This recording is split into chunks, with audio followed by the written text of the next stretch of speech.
नमस्कार दोस्तों आज हम जैसे जैसे YouTube वीडियो के माध्यम से एक दो से रूबरू होते हुए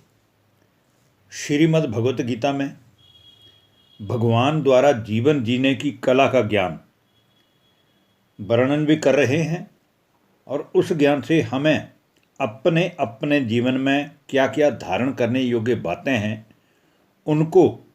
दिव्य गुणों की तरह अपने जीवन में धारण भी करते जा रहे हैं। इसी कड़ी में आगे बढ़ते हुए आज हम आपके साथ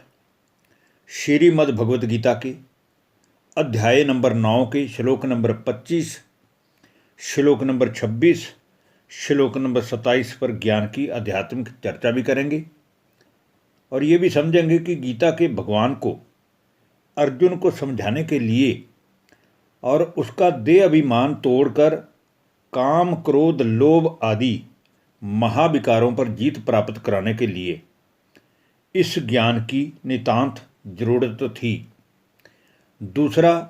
अर्जुन तो केवल एक माध्यम था या एक जरिया था भगवान के ज्ञान अनुसार अपना जीवन ऊंच देवतुल्य बनाने का, वरना भगवान का दिया गया ये ज्ञान तो हर किसी मानव को अपने जीवन में और अपने जीवन के आचरण में लाना ही चाहिए, क्योंकि जीवन जीने की कला अगर कोई सिखाता है तो वो ये गीता का ज्ञान है। तो आइए दोस्तों, अब हम बात करते हैं श्रीमद् भगवत गीता के अध्याय नंबर 9 के श्लोक नंबर 25 की, जिसमें अर्जुन को ज्ञान की स्पष्टता करते हुए भगवान कहते हैं, यान्ति देवव्रता देवान् पितॄन् यान्ति पितृव्रता भूतानि यान्ति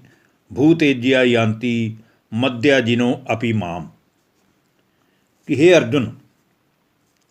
संसार भर में जितने भी मनुष्य हैं वो अपनी अपनी रीति से, अपने अपने तरीके से अपने अपने आराध्य देवताओं को पूजा करते हैं। कोई देवी देवताओं की पूजा करता है, कोई मंदिरों में जाकर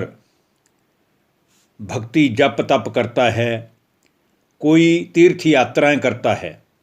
लेकिन किसी न किसी तरीके से वो अपने इष्ट की ही पूजा करते हैं या उसको याद करते हैं या उसकी भक्ति जप तप में लीन होते हैं।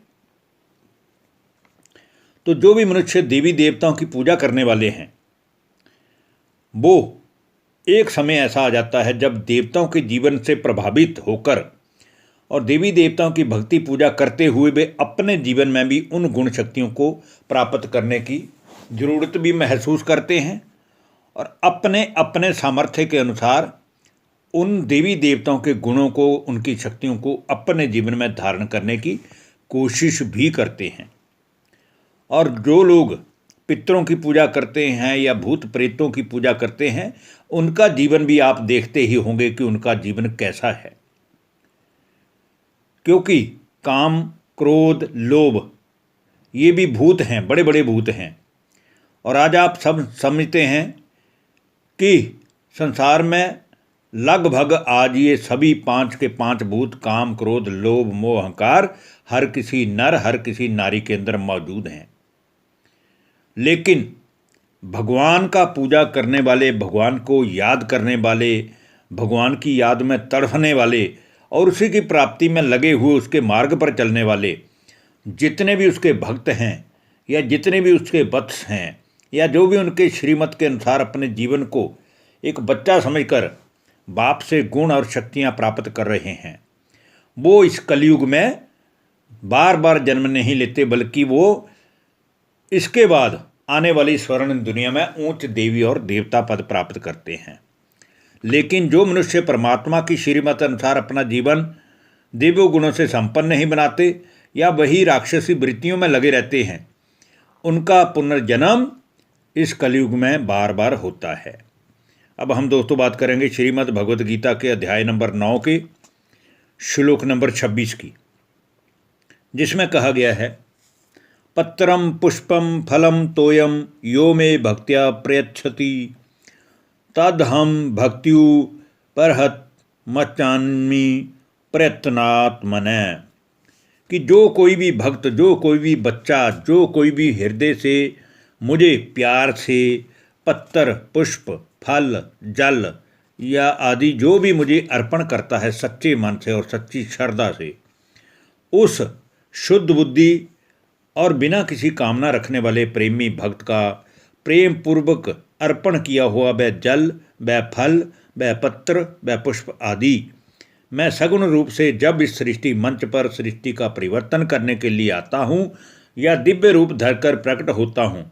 तो वो मैं प्रीति सहित खाता हूँ। इसीलिए गीता में भी गायन है कि हे अर्जुन, जो मनुष्य मुझे भोग लगाकर भोग स्वीकार नहीं करता, वो तो जैसे पापी पाप को खाता है।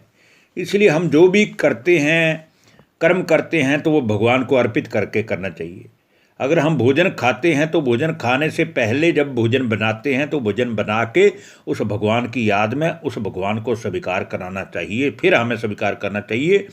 तो वो जो भगवान को स्वीकार कराया गया भोजन है उसमें शक्ति भरेगी, और जब उसमें शक्ति भरेगी तो हमारा मन हमेशा ही उस भगवान की ही याद में लगा रहेगा और हमें गुण और शक्तियों की प्राप्ति होती रहेगी। अब हम दोस्तों बात करते हैं आज की वीडियो के अंतिम श्लोक और श्रीमद् भगवद गीता की अध्याय नंबर 9 के श्लोक नंबर 27 की, जिसमें कहा गया है यत करोषि यदंशुरासि यज्जुहोषि ददासि यत पश्यसि कौन्तेय तत् कुरुष्व मद अर्पणम। कि हे अर्जुन, तू जो भी कर्म करता है, जो भी तू खाता है, जो भी तू हवन करता है, जो भी तू दान देता है, जो भी तू तपस्या करता है,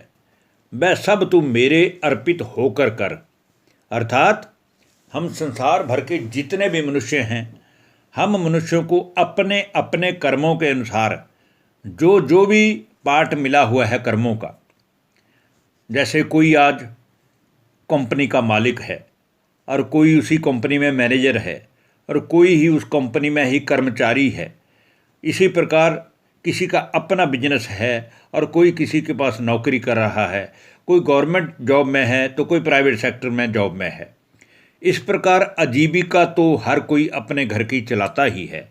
और जो हम अपने लिए करते हैं तो उसको भी भगवान कहते हैं कि मेरे अर्पित होकर करोगे